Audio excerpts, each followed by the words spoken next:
En medio de una crisis económica, la directiva del hospital está considerando reemplazar a los médicos antiguos de los consultorios por médicos recién graduados, a quienes puede pagar un sueldo menor.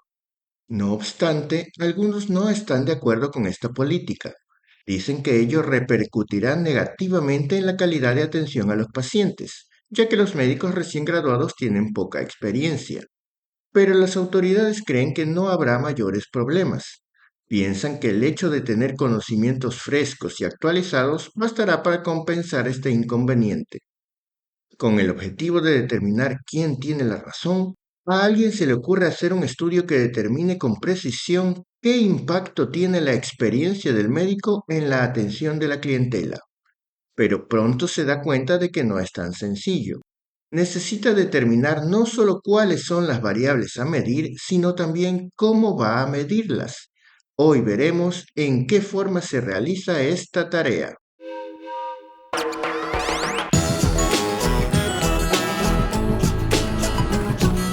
Operacionalización de variables. Una vez determinado con claridad el objetivo de la investigación, nos damos cuenta de que se trata de determinar la relación existente entre dos variables, la experiencia del médico y la calidad de atención a los pacientes. Pero, ¿a qué nos referimos con cada una de ellas? Podríamos decir que la experiencia del médico es el conjunto o bagaje de conocimientos que ha adquirido a lo largo del tiempo. En cuanto a la calidad de atención, se podría definir como el grado de adecuación de la manera en que el paciente es ayudado a solucionar su problema de salud. Pero aunque estas definiciones son correctas, no resultan muy útiles en la práctica, ya que no nos dicen cómo medir tales variables. ¿Cómo podríamos mensurar la cantidad de conocimientos adquiridos por el médico en forma empírica? ¿Y tenemos acaso un calidómetro que nos indique el valor de la variable calidad de atención? Nada de eso. A estas las llamamos definiciones conceptuales, buenas en teoría, pero operativamente inútiles. Lo que necesitamos para trabajar son definiciones operacionales que especifiquen cómo vamos a determinar el valor de las variables en nuestra particular investigación. Por ejemplo, podríamos definir la experiencia del médico como el tiempo que lleva ejerciendo la profesión, lo cual tal vez no sea teóricamente exacto, pero resulta mucho más sencillo de medir. En cuanto a la calidad de atención, es algo más subjetivo todavía, así que deberemos decidir alguna manera de determinarla. Por ejemplo, la satisfacción del paciente y la rapidez con la que es atendido. Hecho esto, ya podemos determinar la forma exacta en que mediremos las variables. La experiencia del médico será evaluada en términos de años de ejercicio profesional. Es ahora una variable simple.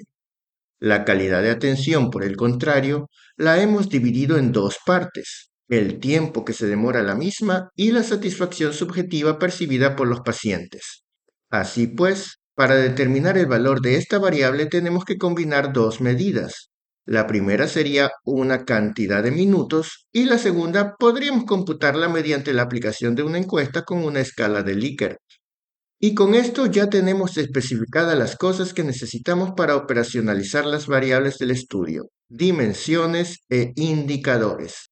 El tiempo que se demora a atender a los pacientes y su satisfacción percibida son las dimensiones en que hemos dividido la variable calidad de atención a los pacientes.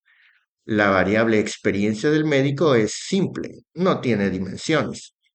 Años de ejercicio profesional, minutos que se demora la atención y el puntaje obtenido en la escala de Likert de la encuesta que haremos son los indicadores que nos permiten medir estos elementos.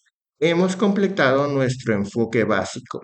Ahora podemos entender que la operacionalización de variables es un proceso por el cual transformamos conceptos teóricos o abstractos en términos prácticos y concretos que se pueden observar y medir, y para ello definimos lo que llamamos dimensiones e indicadores. Las dimensiones de una variable son otras variables en las que la principal se divide y que sirven para determinar su valor. En este caso, la variable calidad de atención al paciente la hemos dividido en dos variables fáciles de medir, como son la satisfacción del paciente y el tiempo que demora en atenderse. Pero esto solo es necesario con las variables complejas, que no pueden medirse directamente. No todas las variables tienen varias dimensiones.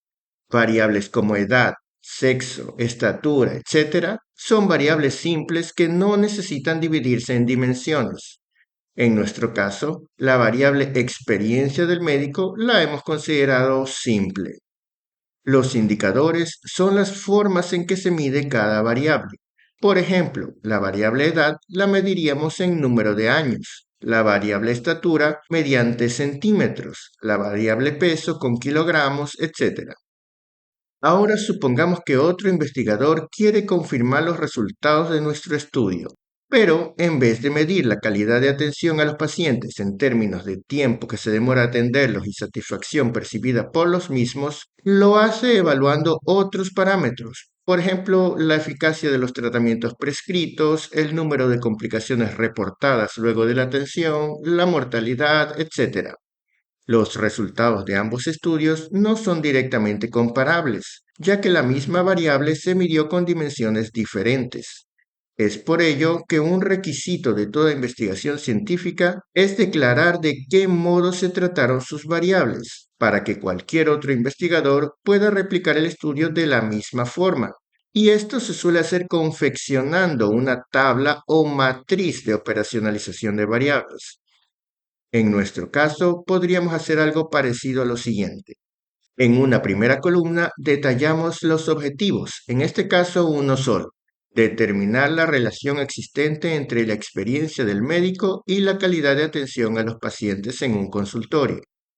En la segunda columna escribimos las variables.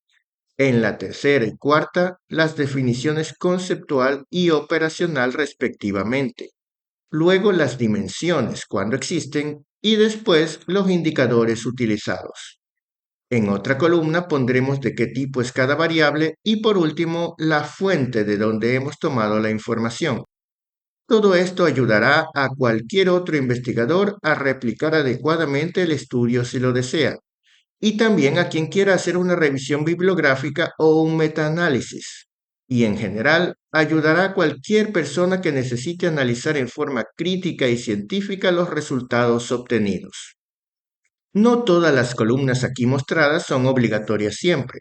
Lo importante es que quede claro cómo se realizó el estudio para que pueda ser replicado. Por ejemplo, hay estudios en los que solo se utilizan variables simples, por lo que la columna de dimensiones no tendría razón de estar.